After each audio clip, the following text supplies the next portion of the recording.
Hi friends, నీటి మాట లోపల ఒకటి అనగా అనగా ఒక ఒక చోట ఒక ప్రాంతంలో ఒక వ్యక్తి అంటే అధైర్యం అంటే పిరికివాడు అంటారు కదా.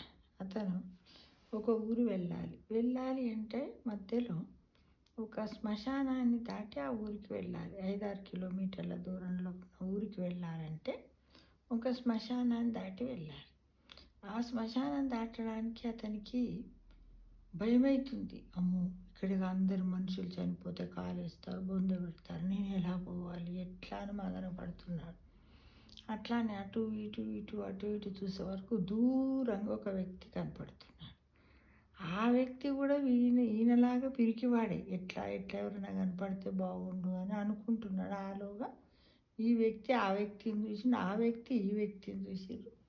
ఇద్దరు కలిసి శ్మశానాన్ని దాటి వాళ్ళు అనుకున్న ఊరికి చేరారు. అంటే ఇదే విధంగా ప్రతి మనిషి యొక్క జీవితంలో కూడా మనకు ఎన్నో కష్ట సుఖాలు ఎదురవుతూ ఉంటాయి. ఒక మాట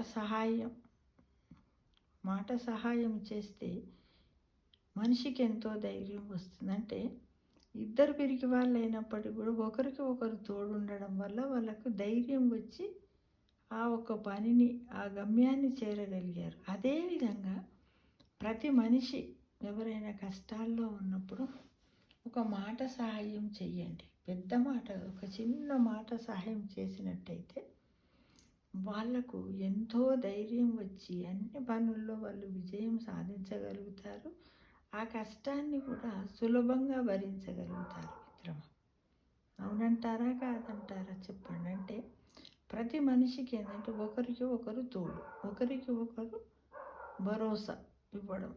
దానివల్ల మనిషి ఏదైనా చేయగలుగుతాడు. ఒక్కడిగా ఉన్నప్పుడు నిజంగానే మనిషికి రకరకాల ఆలోచనలు వస్తాయి. ఎలా ఏమిటి అని వస్తాయి. అంటే తోడు ఉన్నప్పుడు ఒకరి యొక్క విషయాలను ఒకరి చేంజ్ చేసుకుంటూ ఉంటారు. ఒకరికొకరు ఇట్లా కాదు ఇట్లా అని చెప్పుకుంటూ ఉండి ఏ పనినైనా సాధించగలుగుతామంటే ప్రతి మనిషికి కూడా ఏ పని చేయడం వల్ల కానీ ఏది కానీ ఒక చిన్న సహాయం చేసినట్టయితే ఆ మనిషి ఒక పరిపూర్ణ వ్యక్తిగా సంపూర్ణంగా ఆ పనిని విజయవంతంగా చేయగలుగుతాడు. ఎలా? ఇద్దరు ఉన్నారు కదా ఇప్పుడు పిరికి వాళ్ళని శ్మశానాన్ని దాటేవాళ్ళు, వాళ్ళు ఎలా దాటారు? అలా ఒకరికి ఒకరు తోడుగా ఉండి దాటారు మిత్రమా. అందుకోసం ప్రతి వాళ్ళకు కూడా ఎల్లప్పుడూ సహాయం చేయడానికి మీరందరూ మనమందరం కూడా ముందు ఉండాలి.